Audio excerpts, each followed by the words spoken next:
देश भर में मनाया जा रहा है बकरीद। पीएम मोदी ने देशवासियों को दी बधाई। वाराणसी की जामा मस्जिद में बड़ी संख्या में लोगों ने ईद अल अजहा की नमाज पढ़ी।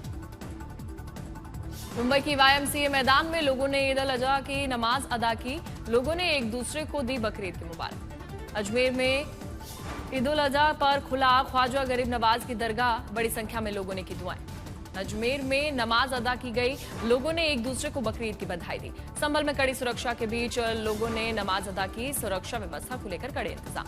पटना में भी अदा की गई नमाज। मस्जिदों में पढ़ी गई नमाज। सुरक्षा व्यवस्था को लेकर कड़े इंतजाम किए गए। पटना में बीजेपी नेता शहनवाज हुसैन ने ईदगाह में पढ़ी नमाज। लोगों ने बकरीद की बधाई दी। कोयम्बटूर में ईद की नमाज पढ़ी गई। लोगों का तांता लगा। अमन, शांति और तरक्की की कामना की गई। देहरादून में नमाज अदा की गई। लोगों ने एक दूसरे को गले लगाकर दी बकरीद की बधाई। भोपाल में ईद उल अजहा की नमाज के लिए लगा लोगों का तांता। अमन, शांति और तरक्की की कामना की गई।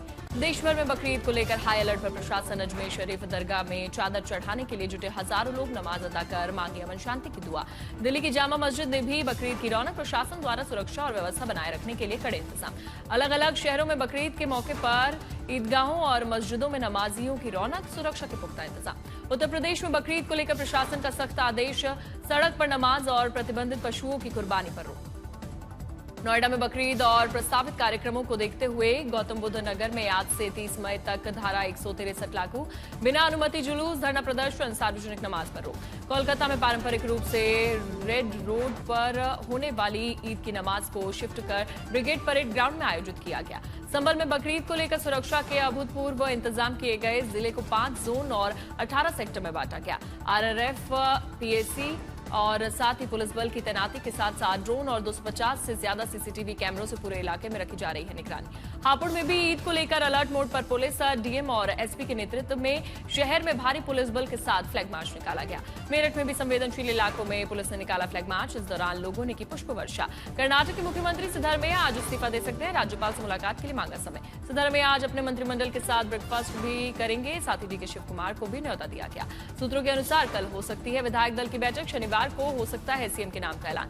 असम विधानसभा में समान नागरिक संहिता विधेयक पास। उत्तराखंड और गुजरात के बाद बना तीसरा राज्य। अमित शाह ने असम विधानसभा में यूसीसी विधेयक पारित होने की सराहना की। बोले, समान कानून लागू करने के लिए सरकार प्रतिबद्ध। राहुल गांधी के आरोपों पर सीबीएसई ने दी प्रतिक्रिया। सभी आरोप को बताया गलत और भ्रामक। बोर्ड ने कहा कि पूरी टेंडर प्रक्रिया सामान्य वित्तीय नियम के तहत पारदर्शी तरीके से पूरी की गई। सीबीएसई की प्रतिक्रिया पर राहुल गांधी ने फिर से उठाए सवाल। कहा, इनकार करना कोई जवाब नहीं। 18.5 लाख स्टूडेंट्स का भविष्य खतरे में। शिक्षा मंत्री पर भी राहुल गांधी ने साधा निशाना। कहा, शिक्षा मंत्री और सीबीएसई मेरे पूछे गए 4 आसान सवालों का जवाब क्यों नहीं दे पा रहे। बच्चे सच जानने के हकदार। राहुल गांधी ने नीट पेपर लीक मामले में पीड़ित परिवार से मुलाकात कर इसे भ्रष्ट सिस्टम का नतीजा बताया। बोले, छात्रों का भविष्य प्रभावित हो रहा है। 21 जून को होने वाली नीट परीक्षा को लेकर बैठक। शिक्षा मंत्री धर्मेंद्र प्रधान ने तैयारियों की समीक्षा की। कमेटी के अध्यक्ष भी मौजूद रहे। नीट मामले में 2 आरोपियों को 10 जून तक न्यायिक हिरासत। दिल्ली कोर्ट ने 2 आरोपियों को 5 दिनों की सीबीआई हिरासत में भेजा। सीबीएसई के 3 भाषा नियम के खिलाफ याचिका। सुप्रीम कोर्ट ने केंद्र एनसीईआरटी से मांगा जवाब। मुख्यमंत्री बनने के बाद पहली बार पीएम से मिलने पहुंचे विजय। पीएम को गुलदस्ता भेंट कर तस्वीरें सामने आई। सूत्रों के हवाले से जो खबर सामने आ रही है, विजय ने पीएम से उन मांगों पर बात की जो कि केंद्र सरकार के सामने पेंडिंग है।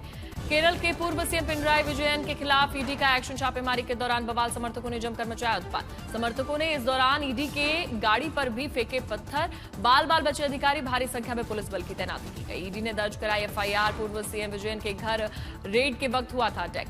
एसएफ आयोग ने पिछले साल अप्रैल में वीना विजयन के खिलाफ चार्जशीट भी दाखिल की थी। आरोप है कि कंपनी ने भुगतान लेकर कोई भी सेवा शुरू नहीं की थी। ईडी की कार्रवाई के बाद केरल की राजनीति में भी हलचल तेज। विपक्षी दलों ने इसे भ्रष्टाचार का बड़ा मामला बताते हुए बोला हमला। त्रिशा शर्मा मौत केस में मध्य प्रदेश हाईकोर्ट का बड़ा फैसला। सास गिरिबाला सिंह को दी गई अग्रिम जमानत को रद्द कर दिया। त्रिशा के पति आरोपी समर्थ को सीबीआई ने लिया हिरासत में। 3 घंटे तक समर्थ के घर में पूछताछ। समर्थ और गिरिबाला के साथ साथ सीबीआई ने सीन को रिक्रिएट भी किया। त्रिशा मौत मामले पर एसआईटी ने कोर्ट को बताया 12 से 20 मई तक की सीडीआर सुरक्षित रखने के लिए कंपनियों को लिखा पत्र। बिहार में लॉ एंड ऑर्डर पर पप्पू यादव का सरकार पर हमला। बोले, सूबे में बढ़ा अपराध। जम्मू कश्मीर के राजौरी में सर्च ऑपरेशन छठे दिन भी जारी। सूत्रों के अनुसार इलाकों में लश्कर के 2 से 3 बड़े आतंकवादी छिपे हुए हैं। उत्तरी सेना के कमांडर लेफ्टिनेंट जनरल प्रतीक शर्मा ने कल इलाके का दौरा किया और चल रहे आतंकवाद विरोधी अभियानों की समीक्षा की। छिपे हुए आतंकवादियों का पता लगाने के लिए ड्रोन और हेलीकॉप्टर्स का इस्तेमाल किया जा रहा है। अमर कॉलोनी गोलीकांड केस की जांच दिल्ली पुलिस की क्राइम ब्रांच को ट्रांसफर की गई। बीते मंगलवार को एक स्कूली छात्रा की गोली मारकर हत्या का मामला।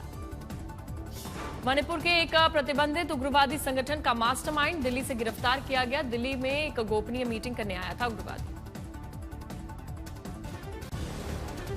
हरदोई में गौतम बुद्ध की प्रतिमा स्थापना को लेकर उपद्रव, पुलिस पर पथराव किया गया। पुलिसकर्मियों समेत कई लोग घायल। हरदोई बवाल में मामले में 2 लोग गिरफ्तार, 10 से अधिक लोग हिरासत में। गांव में भारी पुलिस बल तैनात। नागपुर रत्नागिरी महामार्ग पर एलपीजी गैस टैंकर पलटा, ड्राइवर की मौत। वाशी में गर्दन तक डूबकर गंदे नाले को साफ करता व्यक्ति, वीडियो हुआ वायरल। पुणे में शराब के नशे में तेज रफ्तार कार पुल से जाकर गिरी, 19 साल के एक युवक पर मामला दर्ज।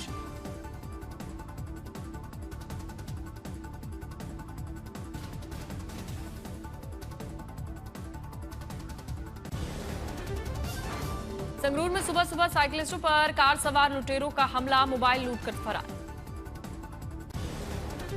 प्रलोभन देकर धर्मांतरण कराने वालों पर उत्तराखंड पुलिस का एक्शन, उधम सिंह नगर से 4 गिरफ्तार। हैदराबाद सनराइजर्स को हराकर क्वालिफायर 2 में पहुंची राजस्थान रॉयल्स, आईपीएल के फाइनल में पहुंचने का मिला एक और मौका। न्यू चंडीगढ़ में खेले गए एलिमिनेटर मैच में हैदराबाद को दी करारी शिकस्त, 4 गेंद रहते 47 रन से जीता मैच। पहले बल्लेबाजी करते हुए राजस्थान ने खड़ा किया 243 रनों का विशाल स्कोर, जवाब में महज 196 रनों पर ढेर हुई हैदराबाद। मैच के हीरो रहे राजस्थान के रॉयल बल्लेबाज वैभव सूर्यवंशी, 29 गेंदों में खेली 97 रनों की धमाकेदार पारी, लगाए 5 चौके और 12 छक्के।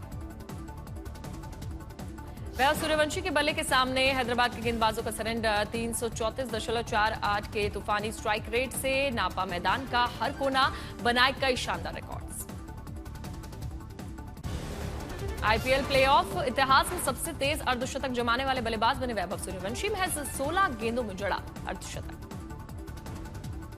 आईपीएल के एक सीजन में सबसे ज्यादा छक्के लगाने का रिकॉर्ड भी सूर्यवंशी ने अपने नाम किया। अब तक लगा चुके हैं 65 छक्के, तोड़ा क्रिस गेल के 59 छक्कों का रिकॉर्ड।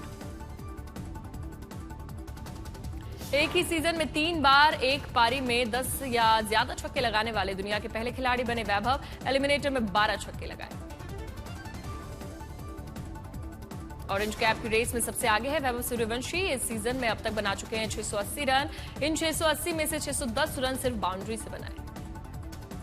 आईपीएल इतिहास का सबसे तेज शतक लगाने से चूक गए वैभव, 29वीं गेंद पर 97 रन पर हुए आउट। 213 में 30 गेंदों में शतक लगाकर क्रिस गेल ने बनाया था रिकॉर्ड। अब शुक्रवार को होगी आईपीएल फाइनल के लिए आखिरी जंग, न्यू चंडीगढ़ में ही होगा गुजरात और राजस्थान के बीच क्वालिफायर।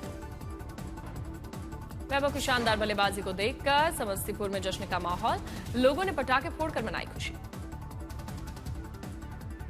धुआंधार 97 रनों की पारी के लिए काटा गया शानदार केक, फैंस का जोश हाई। दुनिया के महान बल्लेबाज सचिन तेंदुलकर हुए वैभव के मुरीद, वैभव की बल्लेबाजी की तकनीकी बारीकियों को सराहा।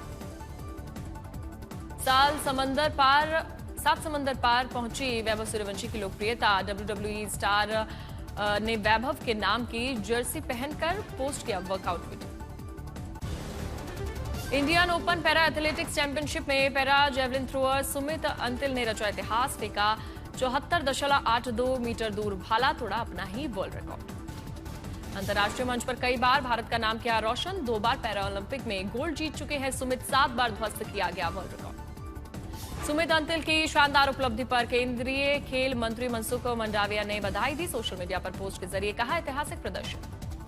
म्यूनिख में आईएसएसएफ विश्व कप में ईशा सिंह ने भी शानदार विश्व रिकॉर्ड बनाकर रचा इतिहास। महिलाओं की 25 मीटर पिस्टल स्पर्धा में 50 में से 43 अंक कर जीता गोल्ड। खेल मंत्री मनसुख मंडाविया ने भारत की बेटी की इस उपलब्धि पर जताया गर्व, सोशल मीडिया पर लिखा भारत के लिए वर्ल्ड रिकॉर्ड से भरा दे।